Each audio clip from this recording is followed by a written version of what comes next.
Good morning and good afternoon, and welcome to our webinar sponsored by PolicyLink and Wellbeing Trust on advancing well-being by transcending the barriers of whiteness.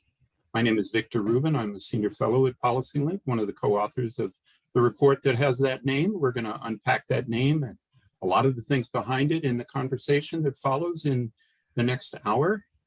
We'll tell you a little more about our speakers, our conversationalists, if you will, and how you can put in questions to expand that conversation as we go along. PolicyLink is located in Oakland, California, with employees and staff around the country. I'm speaking to you from my home in Oakland, the ancestral home of the Ohlone people. And I'm just delighted to be joined by Tyler Norris, the CEO of Wellbeing Trust, and Michael McAfee, the president and CEO of PolicyLink. I'm going to introduce them both. I'm going to say a couple more words about our format for today, and then give you a really brief introduction to the key themes and ideas in this paper. We're organizing this conversation so that if you haven't read it yet, that's fine. We hope to encourage you to dig into it after, and not only that, but to avail yourself of a lot of the other readings that we've learned so much for, and you'll see some of them put up in the chat as we go along, and also to take part in what we call community dialogues. And we'll be talking later about a community dialogue guide that was published in tandem with the report. So the idea in general is to dig into the themes, get at not just the evidence and the data and the big political commentary, but frankly, the personal stories of why this is important to the folks who helped create it, and by extension to the people we're writing for and writing about. Tyler Norris, who has a master's in divinity, is the chief executive of Wellbeing Trust, which is an impact philanthropy with a mission to advance the mental, spiritual, and social health of the nation. Over the past few decades, Tyler has shaped health and development initiatives in hundreds of communities around the US and around the world. He's been a social entrepreneur and a trusted advisor to philanthropies and health systems. I can testify to that. I have met with and run into and collaborated with Tyler in various other roles he had at Community Commons and at Kaiser Permanente before he came to Wellbeing Trust, and know that he's been just everywhere in the world of health equity and a tremendous asset to the field. Our other speaker is my colleague at PolicyLink, Michael McAfee. Michael became the CEO of PolicyLink in 2018 after 7 years there, beginning as the inaugural director of our Promise Neighborhoods Institute at PolicyLink. Before joining PolicyLink, he served as a senior community planning and development representative in the Chicago Regional Office of HUD, the U.S. Department of Urban and Regional Development. And before that, as director of community leadership for the Greater Kansas City Community Foundation. In Kansas City is where he grew up. And he too has a wealth of experience in communities around the country, and he's been just tremendous at leading PolicyLink to meet this moment and to plan for winning on equity for the long term. So it's really been a pleasure to work with both of these gentlemen over the last couple of years on this project. It has roots, which they'll tell you about, which go back before even I was involved. But let me just set the stage a little, and we'll get into our conversation. As I said, this conversation about what it means to advance well-being by transcending the barriers of whiteness has roots and has evolved. The roots in what was going on in 2018. So we didn't know what 2020 was going to look like. We didn't know what a movement about police violence would look like, or what a racial reckoning or a pandemic and all of its consequent health disparities would look like. We didn't know what the 2020 elections would bring out in with respect to race relations. But we thought we were digging into something that was not just about opinions and immediate events, but about attitudes, values, belief systems, and structural factors in society that need our attention. A new way, if you will, of thinking about race and race relations that would be productive for the future. It relates to a lot of other work, and you'll see in the chat several of the sources that we've been most appreciative of as we go along. And Venice Dunn, our Vice President for Communications, who you hear from later, will be putting some of those in the chat as we go along. But a lot of people have been thinking about what needs to change and what needs to be different in order to, if you will, decenter whiteness. And what I'm going to do is just, bear with me if you will, there's one paragraph I want to read, and then after that, just very briefly touch on and name several of the other themes and issues that we get into so we can then get right into our conversation. The paper makes the case for centering the needs and experiences of people of color as the pathway to design and advance well-being policies for all. We emphasize that although the fates and fortunes of white people and people of color are interconnected, that racism has pervaded our politics and cultures in ways that prevent people from seeing or acting on that commonality. And everything we're talking about are ways of responding to that. In other words, racism does not only harm the people who are oppressed and discriminated against, it keeps society from dealing with its significant issues. And we'll talk about that in a whole range of ways. Wellbeing Trust has a particular interest in health, well-being, and mental health, but the issues are broader than that. And we have examples in economic development and housing and other fields, as well as health and mental health. We go through what we mean by centering whiteness. It's a structural thing. It's not about personal prejudices, but there is a de facto whiteness framework that shapes our explanations of things, our values, our norms, and our practices. And it's those institutions and structures that need to change. We go through 4 big issues that you're all familiar with. Things like police responses to mental health crises, the opioid crisis in the context of the war on drugs and mass incarceration, aspects of the Great Recession that had racial disparities, particularly the mortgage crisis and predatory lending, and then the perennial racial inequities in education and workforce development and what they mean in this economy.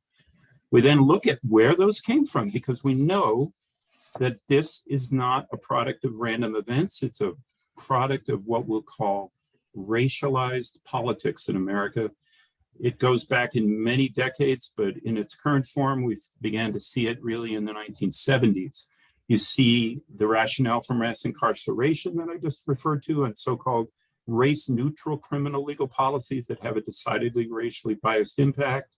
You see what Ian Haney-Lopez and others call dog whistle frames of appealing to racially coded appeals in politics that don't have to be overt, but still serve that function, and how those have changed. We see all of these efforts to shrink the size and scope of government, which actually have their roots in a lot of segregationist policies in the 1960s. And we see a tendency for lower and middle income white voters to support politicians espousing a form of right-wing populism, even if that works against their immediate interests. And those 4 trends have dominated American politics for a number of years, and they're certainly with us today. We end the paper, and this is where a lot of our discussion will be about what would a new narrative to get at those belief systems look like. And in the paper is a chart that summarizes those 4 core ideas. Get deeper about the reasons for economic disruption and dislocation and the common roots of white people and people of color and their losses in this stage of capitalism. Making the case for how policies intended to provide access to the most excluded people can benefit everyone in society. How it's important to center Blackness, and in so doing, promote collective healing and better outcomes for people of all races, and how to raise expectations of government. That the government is not the only answer to any of this, but it is critically important to push for a positive understanding of government. So the paper goes through all of that, from personal experiences of our colleagues to the best writings in the field and the evidence that's out there. And we hope that it stimulates the kinds of dialogues that can address this kind of commonality that we discussed, as well as move forward on a range of actions. So let's bring in our guests, and I'll ask Michael first. As I said, this is structural, but it's also personal. What is it about your personal background and where it intersects with the mission of PolicyLink that motivated you to get started on this project? What's the driving force behind the paper from your point of view? Driving force for me, thank you for moderating, Victor and Tyler. It's an honor to be with you today in this conversation. You know, I grew up as a child of the 70s, and I was a part of that public education environment where folks didn't want to be educated like me, so we started busing. But I also experienced in my personal life my family's relationship to whiteness that was complex. You know, my both sides of my family are from Mississippi, but on my dad's side, they ultimately settled in Benton Harbor, Michigan, because my grandfather hit a white man one day because he would not pay them after picking cotton all day. And so that's a death sentence in Mississippi. And so from that side of my family, there's a strength and an intolerance for dealing with racism and having it exacted upon your family. And so they were very strong and fought. And so I grew up with that energy. And I would watch, but still, even growing up in that energy, I would watch my dad, you know, change a little bit, interacting with police officers or like white professionals or my educators. I would watch him be a little different in his energy as a man. And I would resent that. I didn't know what it was, but I would just resent it. I wasn't used to seeing it. But at the same time, I would go fishing and hunting with my dad all the time. And I would watch him, you know, farmers would let us use their land. And he didn't really know these folks, but I would watch them develop a bond over the years and be able to have a beer after hunting or fishing all day and develop a connection, even though we come from different worlds.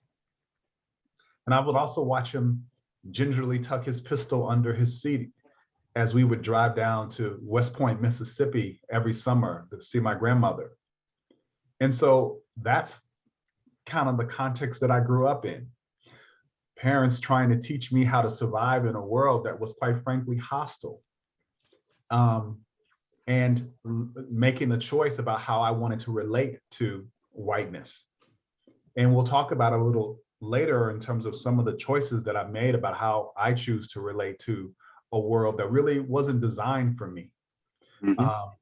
But those origin stories of watching my family be denied opportunity, quite frankly, watching even in my immediate household, opportunity still be too random in this nation. I escape poverty, but my sisters do not. And I see what a design of a nation exacts on families for generations. And so my relationship to whiteness is very personal, as it is for all people of color.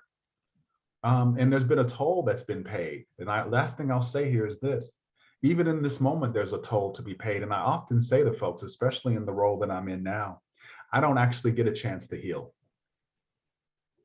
I don't get a chance to heal. I've actually got to do the work. I don't have a time to really be angry. I don't have time to fall apart, even though all of those things are inside me. I have to, like so many other people of color, try to hold it together to realize the promise of equity that we're so close to realizing, even in this tense moment. And so if there is anything from that origin story about me growing up, it is that commitment to make sure that future generations don't have to experience what generations of my family members have struggled with. Thank you, Michael. Tyler, how does this work fit into the overall mission of Well-Being Trust to advance mental and social and spiritual health of the nation? Why was it important for the trust to be part of this project? And the trust is a foundation that supported PolicyLink to do this work, but you've been far more than funders, more like partners. And this conversation today is a lot like our project meetings with just a few hundred people listening in. But why is it important to the trust?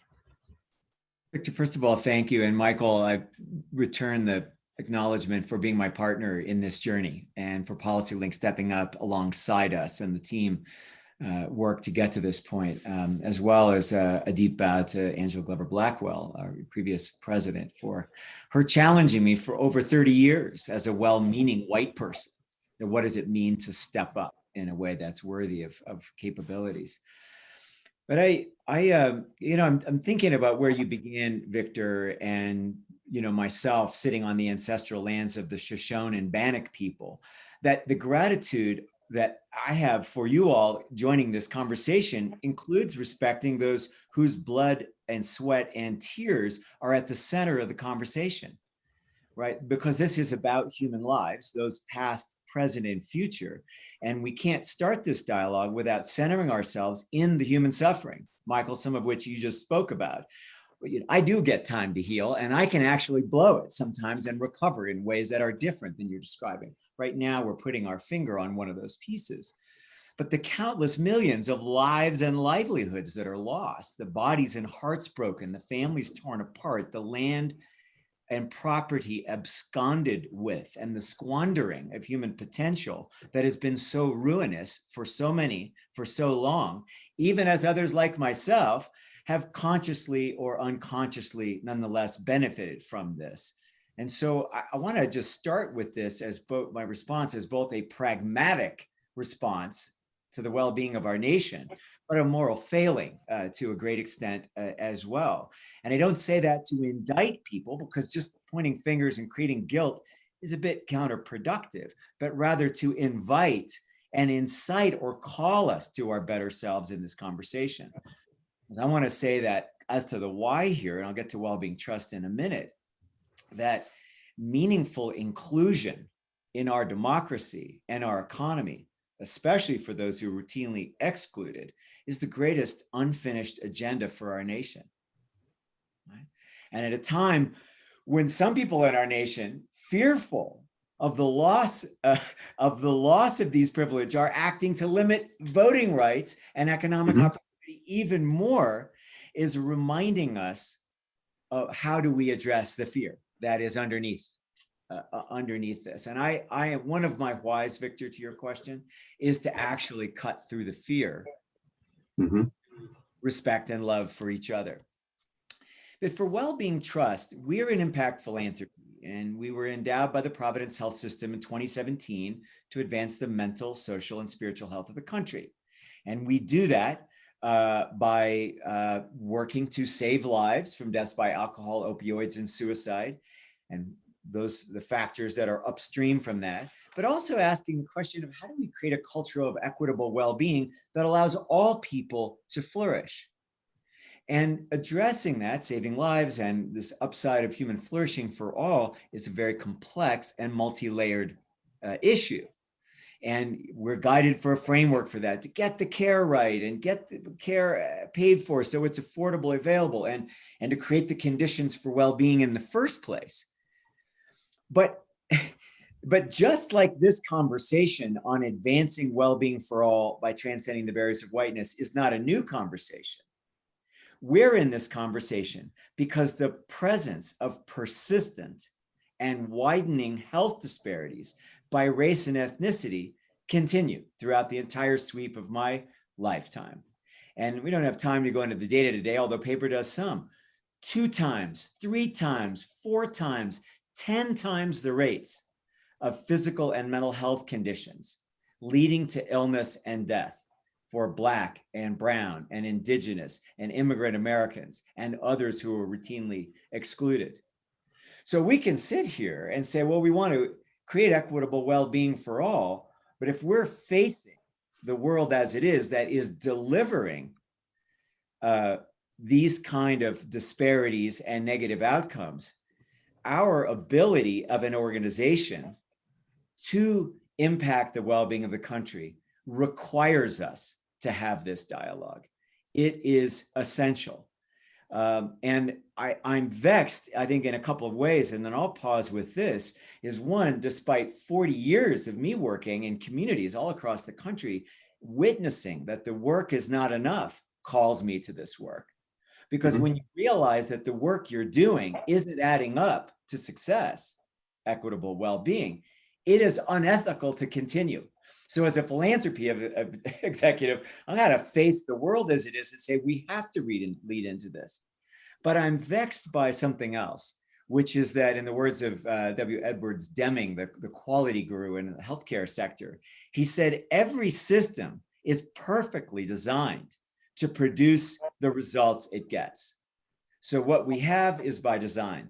And if we can design what is producing these outcomes, we can actually design an alternative rooted in this new narrative and other ways. And so that's really what calls us to this work with PolicyLink. What is the way in which whiteness, white-centeredness, especially white people being unconscious to the nature and benefits of their whiteness, is a rate-limiting factor to eliminating health disparities and increasing equitable well-being in the country? And that's our mission. So that's one of the reasons we're here. Thank you very much for tying all these things together. And I'll note for folks who haven't read the paper yet that in addition to Michael and Tyler talking some about their own background, we have several of our colleagues, both white and black, at PolicyLink, whose reflections about race in the ways they grew up and how it affects, how things changed and how it affects their towns and their lives today are also in the paper. Michael, one of the key themes, as I mentioned, is what we've called racialized national politics. And I gave some examples, and Tyler alluded to some of them just now. But how has that racialized politics played a key role in maintaining and exacerbating the inequities that we're talking about? And what do you want people to be aware of as we think about where this goes next, whether it's talking about racially coded messages and dog whistling, whether it's what we see in the headlines today about the absurd but powerful backlash against so-called critical race theory, or any of the other things that either came up in 2018 or 2020 or last week. What is it about racialized national politics in the US that's important to remember here? Well, what's important to remember is that whiteness is a dominant frame by design, and it rejects notions of liberation by others. And whiteness is about our laws, our regulations, our customs, and the institutions that we built. And they weren't designed for me. They weren't designed for people of color. And so they reject the very premise of our existence. You know, as Dr. Gail Christopher describes, they manifested a hierarchy of human value for a reason. And the very people who reject the notion of focusing on race seem to forget that the nation was founded on race-based policy. And so the outcomes that we have on any indicator of well-being is a result of that design challenge in the nation. That's just the reality. And to Tyler's point, we don't have to cast aspersions to folks, but that operating system of whiteness still runs rampant through our institutions, our policies, our way of thinking today. It is why you can't hear the voices of the mothers and fathers and the family members of folks who are terrorized by a police department that actually sees us as hostile, whose origin story was not liberatory in the first place as it relates to my people. It's why an education system has become two worlds where we don't want to be educated next to folks who look like me. You could go on and on and on. It's why a housing system is so broken. There's not a zip code in this nation where a person making the minimum wage can afford to live without being rent burdened. And the reality is this: 100 million folks in this nation struggling to make ends meet. That's 1 in 3 who are economically insecure. More than 40% of that, almost 50% of that 100 million is white. This design challenge of the nation is not working even for white folks who can't buy their way out of the system. But whiteness prevents us from making that acknowledgement that this does not work. It is why we are pushing back so hard on even just trying to understand the history of what whiteness has created. Think about it.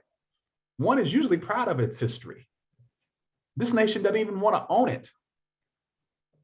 And so That is the reality right now. If we cannot get over the construct of whiteness and how it operates every single day in our lives and in our communities, we're forfeiting the ability to even open our mouths to talk about results because we can't achieve them. Tyler's come to that conclusion, and I've come to that conclusion. The nation needs to be redesigned, remade. And that's the gift of this moment. That is actually the invitation from our founding, even though it didn't include me, is that our democracy is constantly an invitation to continue to perfect it for the all in the equity definition. And that's our work right now, to simply be able to acknowledge that whiteness isn't this thing that was in our past. It is quite toxic and quite destructive to this day. And the perfect example I'll give you, and I'll be quiet, is if you think about what happened in so many of our unemployment systems, or insurance systems around the country, but specifically Florida, where the previous governor designed it not to work. Think about that, using taxpayer dollars to design an unemployment system to not work. Now, why would you do that? They did that for that false racist trope of the Black welfare queen. We're not deserve it.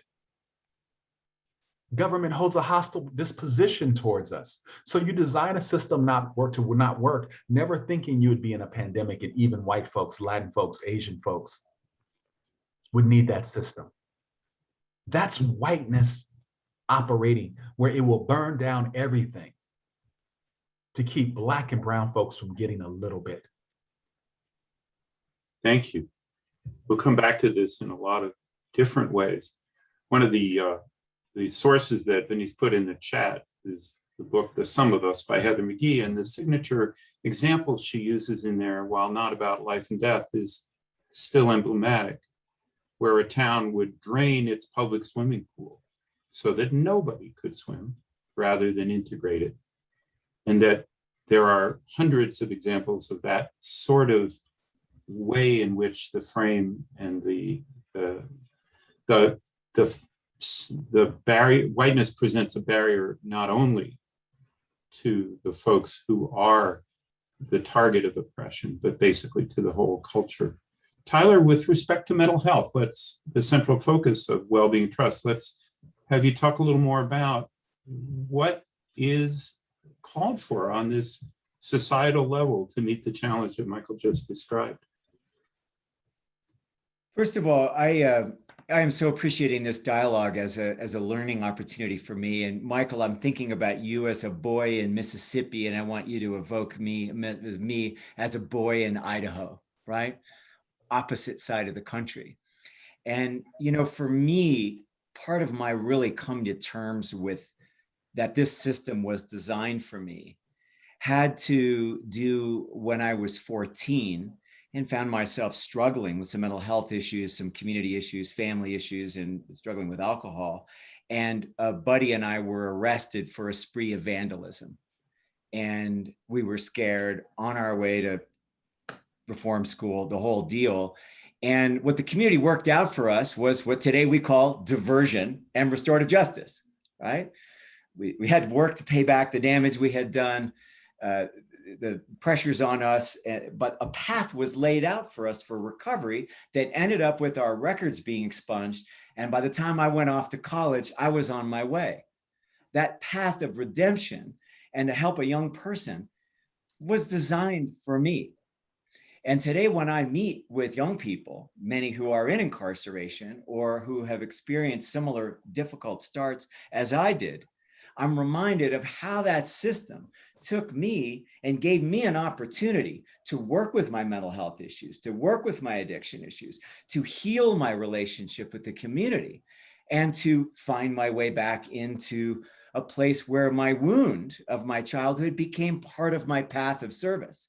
That healing accelerated my own path of service rather than being one that placed me on a path of continued incarceration, et cetera, that we know. That's how fundamentally different this really looks like. And we know that what this looks like is, how do we ensure not that that's reserved for white kids, but that kind of potentiation pathway, that kind of, we're going to make sure we get it right for kids to be able to realize their fullest potential, that is explicitly done for every kid in the country.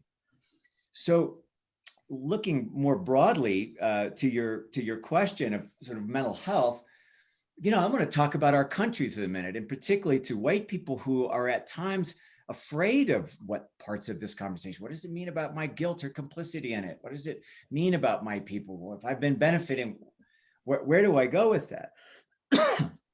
Half the children born in this country today are not white. And that number will only increase. So if as a country, we want to start recognizing who we are, and I'm speaking particularly to white people who are not wanting to put their arms around this, that we are a nation that is not white and increasingly not white. That is the United States of America. And other than our indigenous populations who were actually here to start with, everyone else came as a pilgrim, a settler, a slave, or in some other immigrant fashion. So we are, in fact, that nation of diversity. And therefore, our opportunity is how do we practice radical inclusion around this? I mean, literally, non-whites are half of the children today in the United States of America. And so if as a philanthropy and Providence, the health system that we're part of, and we're saying, how do we increase equitable well-being? How do we save deaths from alcohol, opioids, and suicide, when we know that underneath that is racism and despair and isolation and exclusion by design, as we've been talking about? The embrace of the diversity of our country is a prerequisite. The respect and dignity of every human being is a prerequisite. And ensuring that every kid has everything they need from the first 1,000 days of life to opportunities to build job skills and service, to build skills to move on, is a prerequisite for every kid. For some white folks, it's a bit like, well, the hole's in your end of the boat, right? As if our fates are not completely intertwined. So whether we want to talk about mental health, physical health, human flourishing, income opportunity, educational opportunity, that's why equity calls us to disproportionately invest in those who are routinely excluded, to ensure that those who are often excluded have a pathway for potential that ensures that the future of this country depends on it. Michael, you're talking about our Constitution and this extraordinary democracy. I want to remind everybody here, as we flip it back to Victor, that we are 6 years short of this nation's 250th anniversary, a quarter millennia as a nation. Most civilizations don't get a second and third and fourth cut at this. And my concern for our nation is, if we don't understand what equity means and what that asks of us, we will not get that next 250 years as a country. We will collapse of our own might, rooted in the arrogance and complicity that holds white centrism in place. Thank you. Now, different people come to this recognition in different ways. And sometimes they work on something that might be misconstrued, and they get a chance to come back and say, I meant something bigger. When you look at the phenomenal attention given to Ann Case and Angus Deaton when they coined the phrase diseases of despair and pointed out that life expectancies were going down for the white working class, where they were holding steady, or the disparities, they were the only group in society where it was going down 6-7 years ago when they published this work. This was eye-opening because it was easy to see what the economic and social crises were that were leading to deaths by alcohol, suicide, drug overdoses, and the like. But what was striking was the part of the pushback was understandable, where folks said, well, how about that? Now that it's happening to white folks, we're going to talk about it as though it's a health issue, or we're going to deal with it as though it's a social problem that's worthy of all our concern. When it was Black and brown folks, we got the war on drugs, we got mass incarceration, we got criminalizing the exact same experience and behavior. And that was interesting in its own right, but to me, just as important, and we have this in the paper, is that about 3 years later, when Case and Deaton published their whole book on this subject, they said what we were talking about was a crisis of late capitalism that was racialized at its core. What's happening to the white working class now is exactly what happened to the Black urban working class in the 1970s and 80s, when jobs disappeared and the attendant social issues were a function of their precarious economic situation. So if they were actually making the same broader point that both of you are about both the commonality of interest, but the and the historical and current persistence of racism, but it was a much broader point than people who took the 10-second soundbite from the diseases of despair. Michael, when you, in your role as a leader at PolicyLink, you used this framework and the elements of it to introduce winning on equity as a broader, I guess, framework for action and for thinking about the scale of what needs to be done. Can you tell us a little about that and how you think the ideas in this paper relate to winning on equity? You know, winning on equity is it's a way of actually honoring the equity movement. I mean, think about it. Angela Glover Blackwell and so many others set something in motion that was quite powerful. And at the time, even people of color said, don't try to do that. But how tragic to see someone as revolutionary as Angela really have to have one arm tied behind her back to actually build an institution, which meant she really couldn't be as forceful as she wanted to be about race probably for the first 15 years. And I believe every leader has to know the evolutionary moment that they're entering and what's required of them. And how tragic it would be if I went back and tried to prosecute what had already been won for me. Winning on equity is the time to say, it's a campaign that says institutions and their leaders, their staffs, should not be ashamed to own their people, all people. That this work is noble. The pursuit of equity is noble. It's not something that I should be ashamed to speak about when I go to a conference because someone simply says, we talked about equity last year. Please don't talk about that this year. You know, or can you not talk about race when the data is about race? It is about us owning this nation. Winning on equity says that, yes, relief is absolutely important. Providing that immediate relief to folks who are suffering is important, but it is woefully inadequate. It will never bring about the nation that we want. We must couple charity with liberation now. And liberation means that we have the audacity to be as bold as folks that you see right now, who can storm the Capitol with no real consequence, who are clear about the type of America that they want to advance. We have that same right to advance a different America. And it's quite freeing to operate from a winning perspective because I wasn't raised to hate. So I don't bear that cross. I'm not trying to design a world that excludes white people. And the challenge for all of us now, especially leaders of color, is to design a world that is truly inclusive. That's the wicked problem for our generation and for us to solve. And equity is the path forward. So winning on equity is about, can we govern with a racial equity consciousness? Can we begin in every sector to have a standard of what the North Star of equity looks like to operationalize? Can we align and amass and manifest the power that is necessary to bring about the world we want without apologizing for it? That's what winning on equity is about. It is an extension of all that we've learned to this moment. We've learned how to do charity work. We've learned how to do place-based work. And now we must master doing the liberatory work that allows us to finally realize creating a just and fair society. And those are not flowery words. It means we must make our government anti-racist at every level. We must change its ability to stop seeing folks in a hostile light. We must change elected leaders' ability to design policies that exclude. And so winning on equity is simply a signal to the equity movement, to anybody who wants to join, that there is a new body of work for our generation, and that we stand on the shoulders of so many leaders who have paved a way for us. They paved a way for us that really gives us the ultimate gift, the gift to actually dream of a world that they were dreaming about, but the time wasn't right for them to fully advance.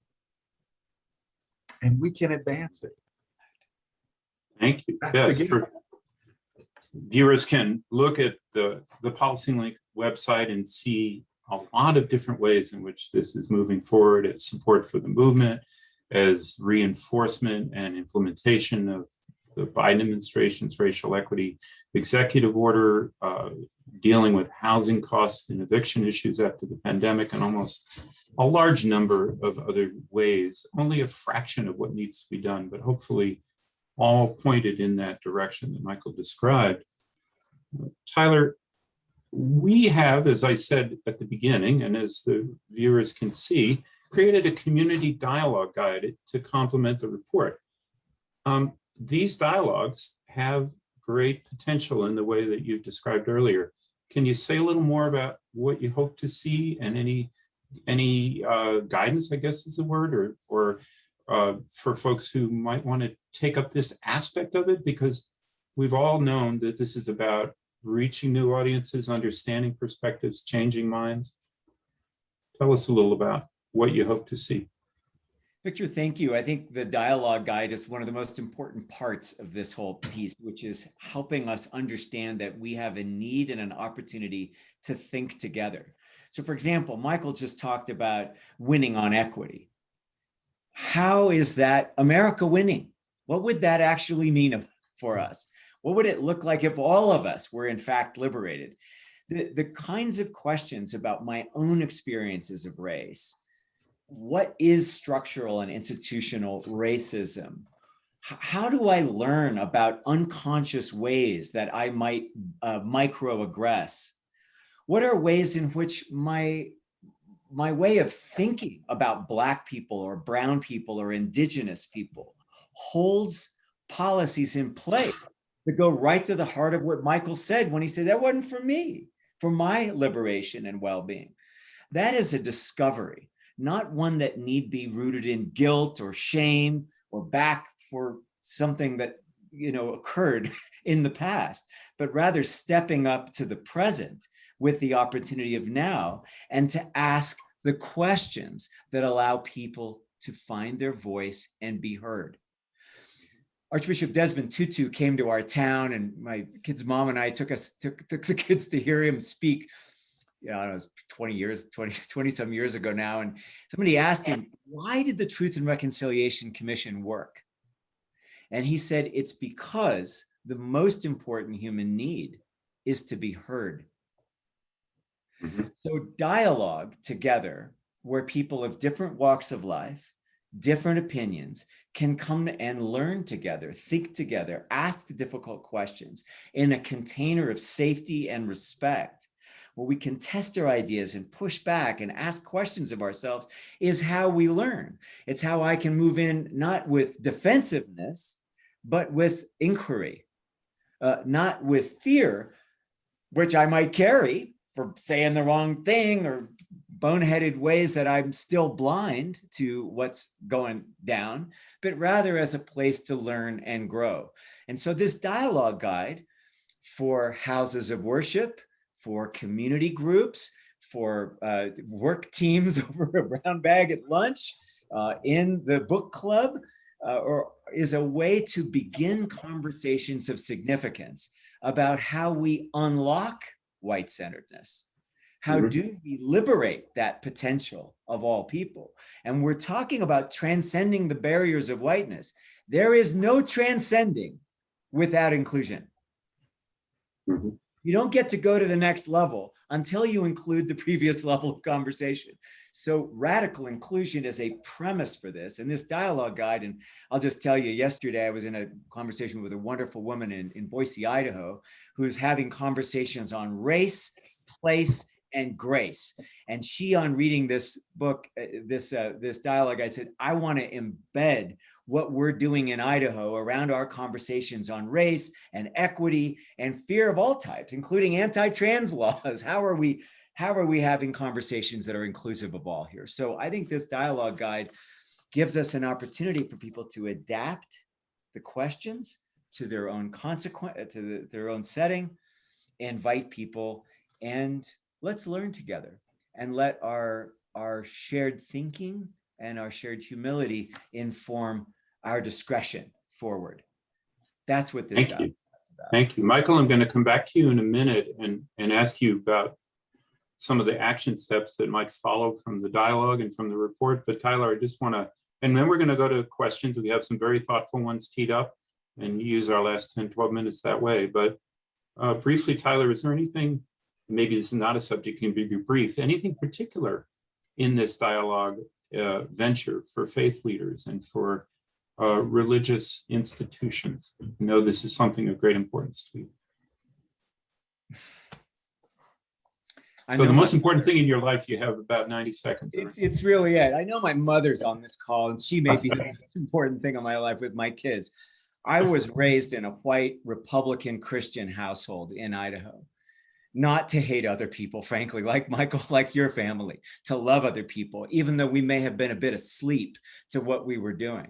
I consider myself a patriot, not like the January 6th crowd, because insurrection and murder of police officers doesn't go down that line for me. But as a person of faith in this community and a person committed as a patriot to this country, I think this dialogue is essential to perfecting our democracy and creating an economy that works for everyone. As a person of faith, particularly in a Christian or Abrahamic tradition, I have studied long the work of the Reverend James Lawson and others who remind us that the system cannot exist without our consent to it. When Reverend Lawson was training, who would then become Congressman John Lewis, who passed a year ago last week, or others in nonviolent action, training the Freedom Riders to sit at lunch counters, he was teaching love. He was teaching radical inclusion love, like that which was taught by, in my tradition, Jesus. So I would like to invite those who are interested in this conversation, particularly who folks like me, grew up in a conservative household, in a Christian tradition, part of that, what can be seen as a bulwark against what's discussed here, to actually find the goodness in our traditions and open this conversation where we allow the radical inclusion of our faith tradition, the sex worker at the head of the table, the tax collector lender at the head of the table. We're not afraid of Black and brown and indigenous people and queer people. We invite them to the center of the conversation. That's my faith tradition. And I want to reclaim it from people who are using a faith tradition to actually exclude people who they are afraid of. That, to me, is my work as a patriot. Thank you. Thank you. Michael, the last word before we go to questions. Is there anything more you want to say about the nature of action that you hope would be stimulated by the dialogues and by the absorption of the messages of the report? You know, the only thing I would say is I would, it's a heavy moment for everyone, as it should be.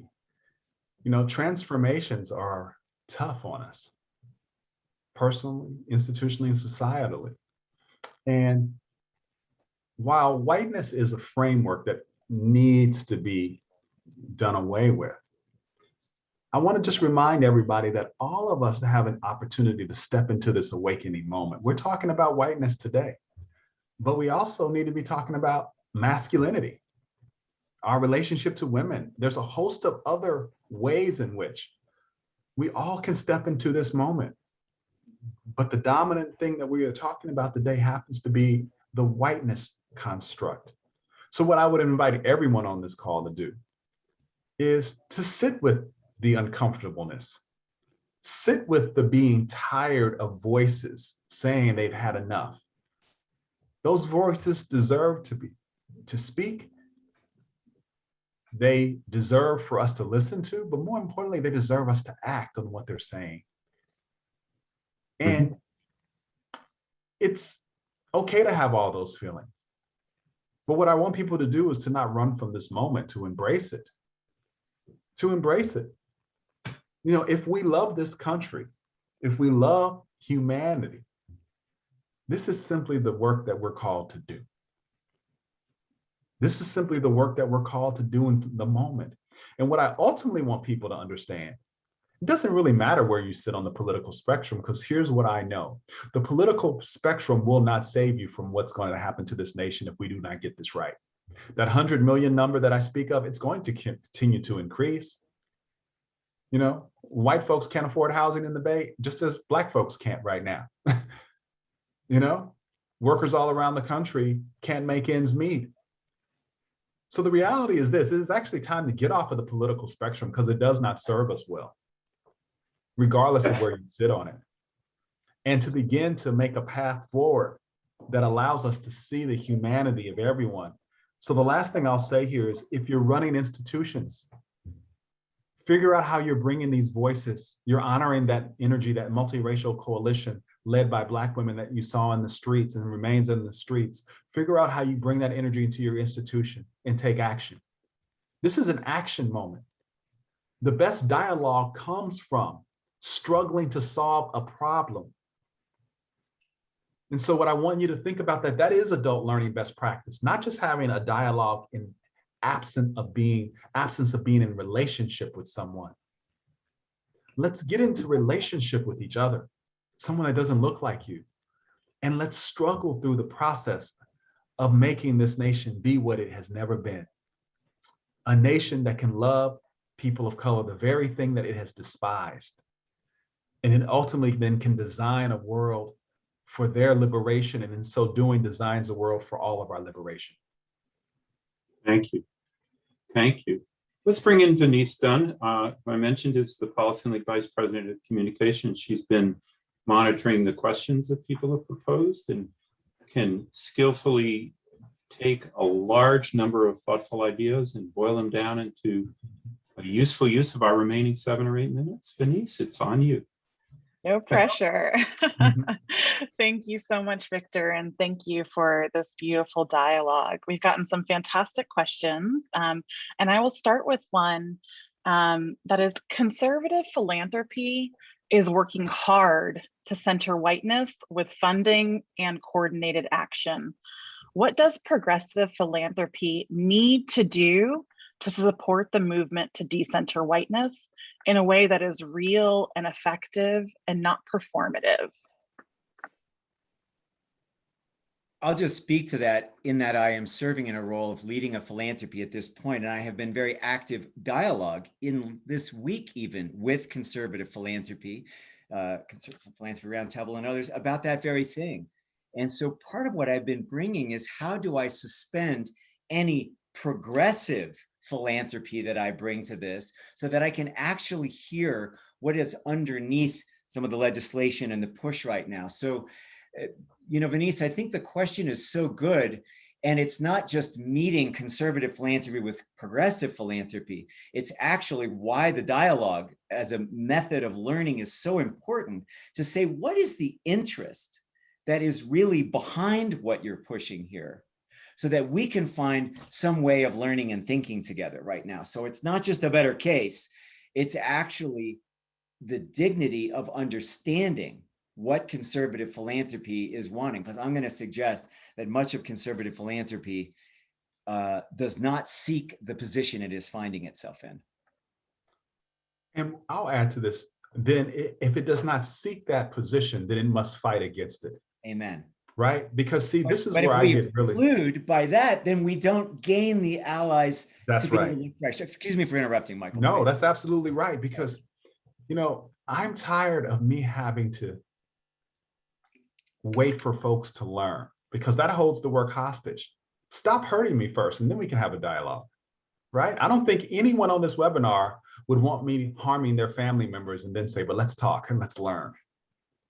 See, there has to be a commitment to see my humanity before we can get into a real relationship to talk and discover. And what you see happen around this country with philanthropy right now is beyond ignorance. These people, we are smart people. denying me the right to vote is not just happening. That's not just by happenstance, by unlearned people. That's happening because people do not see my humanity and they do not want me to have power in this nation. And what people need to understand on this call is that when then we push back against that, you should not be surprised, because we are not going to allow you to continue to harm us. That is the difference in this generation. We will not tolerate that type of behavior. And it will ultimately then make our institutions, no matter where they sit on the political spectrum, irrelevant because they're not serving. And that's the point that we are at now. Our institutions are irrelevant. Bernice, to your point about money, one of the things progressives could do is to align around strategy, really. We just did a capital analysis report with Bridgespan. On the low end, $11 billion. On the high end, $70 billion supposedly went to racial equity. And yet, if you were to say, where is at least $1 billion aligned to really win big on something? That alignment between strategy and capital and execution hasn't heard. That's the next big growth area for us as a movement. It's not a critique. It's simply to say, flooding the market with capital without a clear focus on how we want to win and a clear focus on the institutions that are going to deliver is a recipe for disaster. And out of all those $1 billion, if you just took out a piece of paper right now and said, who are your top 10 racial equity organizations? I guarantee you they don't have, maybe they have a year's worth of operating capital to get them through. So you can't win on equity when there's $1 billion in the market, and it doesn't even respect the folks who brought you the movement to capitalize them. Thank you. Another question? Yes, thank you both so much for that. So we've gotten several questions, and I'm going to pull them together in a theme here, which is really just about how do we engage folks both in these conversations and actions. And a bit of nuance in several questions is that how do you engage white folks, particularly folks who are individually kind and fair and may feel attacked in these conversations, or white folks that have not previously been compelled by the needs of Black, Indigenous, and people of color. How do we engage them in these conversations, and what are the most effective ways to get them to take action? There's a term called a koan. It's like a wicked question that should be like a pebble in our shoe. And Venice, you just asked that. And so I want to walk with that pebble in my shoe. The truth is that as a white person, I don't know the answer to that, but I do know that I too am called to host those conversations. So I'm going to ask the kind of question that my friend Gary Gunderson says, what should I do? Take the near edge of this at some risk to myself, perhaps, and host those conversations myself. So because I have relationship in the white Christian and evangelical community, I want to host dialogue there. Because I have a lot of friends who are well-meaning Republicans who probably are uncomfortable and are sometimes guilted and othered themselves in this conversation. I want to open that dialogue and move it from one of finger pointing and guilt to one of inclusion in the dialogue that we're talking about. That's what I know I can do in healthcare, in mental health, in my faith community, in my home state of Idaho, and lead from where I stand. So my question would be, what is it for you? Not just you, Venice. What is it for you, the 300 people that are on this call? Where are you called to host this conversation of significance, where you have the ability to open the dialogue? Michael, last word? That is often talking about these issues to white audiences. The beauty now is something has changed. There is a powerful multiracial coalition that is getting this, and it's getting bigger every day, and that's exciting. And the reality is all of us have to show up with without being righteous, self-righteous. I mean, we all have blind spots, we all have work to do. But it doesn't mean that we don't show up and hold each other accountable. And so that notion that you described when you use the word grace, Tyler, is an important word to use here. Grace is needed for all of us right now. Otherwise, we'll do nothing but just tear each other apart. So manifesting the grace to be in conversations, to try to move an agenda is all I can do. And one thing that Angela taught me that I still hold true today, she says, sometimes, Michael, you You have to use language that makes people uncomfortable and that they're not ready for. And then you have to have the grace to hold a space that allows them to grow into it.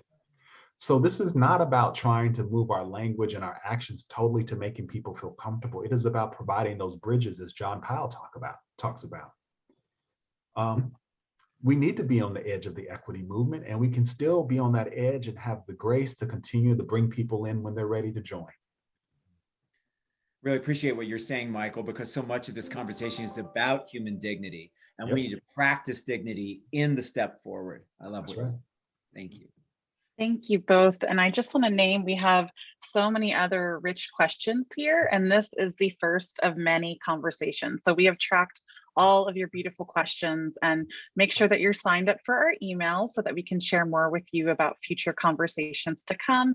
And I do want to name, one question was around an outline or map of steps to make the government anti-racist. And on Tuesday, you'll hear more from PolicyLink about a big release that is the perfect answer to that exact question. So look forward to sharing that with you, and thank you all so much. Back to you, Victor. Thank you for joining us. Yes, and let me thank Michael and Tyler one more time and invite everybody to, as I think it was Michael said, sit with the uncomfortableness of this. I think that's both a very meaningful and very constructive way to think about the interplay between action and dialogue, between the immediate crises and the long-term structural issues we're dealing with, and for us to set the foundation by which we can make some real progress. So thank you to everybody for joining us. And as we said, it's just the beginning of working together, and we'll look for as many ways as we can to do that. So thank you again, and we'll see you soon. See you soon.